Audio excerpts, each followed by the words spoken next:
Frères et sœurs, nous célébrons aujourd'hui le 26e dimanche du temps ordinaire de l'année liturgique B. La première lecture est tirée du livre des Nombres, au 11e chapitre, du 25e au 29e verset. La deuxième lecture provient de l'épître de Jacques, au 5e chapitre, du 1er au 6e verset. Nous lirons l'Évangile selon saint Marc au 9e chapitre, du 38e au 43e verset, puis le verset 45 et enfin du 47e au 48e verset. Ces lectures nous invitent à établir de la cohérence entre l'exercice des dons de Dieu et notre vie quotidienne. Dans la première lecture, Josué manifeste de la jalousie à l'égard de deux anciens à qui le Seigneur a accordé le don de la prophétie en dehors de 70 autres qui étaient dans le camp avec Moïse. Et dans l'Évangile, l'apôtre Jean s'indigne de ce qu'un inconnu pratique de l'exorcisme au nom de Jésus alors qu'il n'était pas du groupe des disciples. Aussi bien Moïse dans la première lecture que Jésus dans l'Évangile ne trouvent aucun mal que l'action de Dieu se déploie en dehors des voies officielles. Car Dieu est libre d'accorder ses dons à qui il veut et quand il veut. Il n'appartient pas à l'homme de fixer le canal par lequel Dieu doit passer pour communiquer ses grâces, et personne ne peut oser limiter la générosité de Dieu. Car à l'instar du vent, l'Esprit peut souffler où il veut et comme il veut. Jean chapitre 3, verset 8.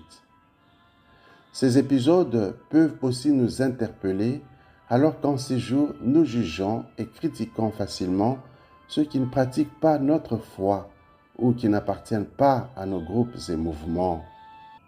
En effet, les dons qui proviennent de Dieu sont à accueillir dans la simplicité et l'humilité, sans juger les autres, ni se comparer à eux, et surtout sans s'enorgueillir.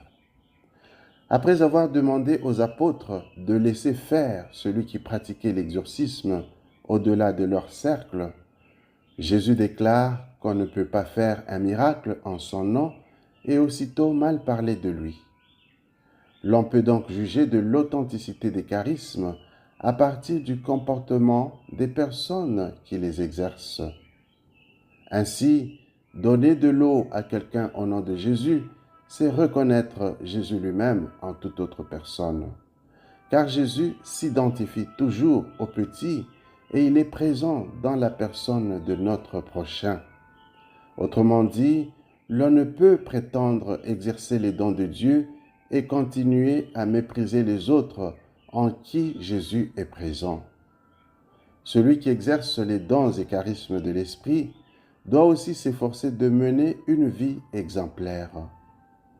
Plus loin, Jésus parle du scandale qui est aussi à éviter, notamment par tout celui qui exerce les dons de Dieu ou tous ceux qui exercent des charges au nom du Seigneur. En définitive, c'est à travers la charité et une vie exemplaire qu'on reconnaîtra les vrais charismes inspirés par l'Esprit au nom du Seigneur. La deuxième lecture illustre la manière dont devraient se conduire les disciples de Jésus et particulièrement ceux qui exercent des charges ou des dons particuliers. Saint Jacques s'attaque directement aux riches et les met en garde contre la distraction et le danger d'oublier que nous sommes dans les derniers jours. Il accuse les riches de traiter leurs ouvriers de manière injuste en leur donnant un salaire de misère qui les frustre. Il les accuse aussi de condamner le juste et de le tuer, bref, d'être tout simplement responsables des massacres des pauvres. Ces accusations constituent une réalité pour nos sociétés d'aujourd'hui, car derrière tous les massacres auxquels nous assistons, il y a des gens qui s'enrichissent et se réjouissent. Puissent-ils se laisser interpeller par cette parole et se convertir pendant qu'il est encore temps.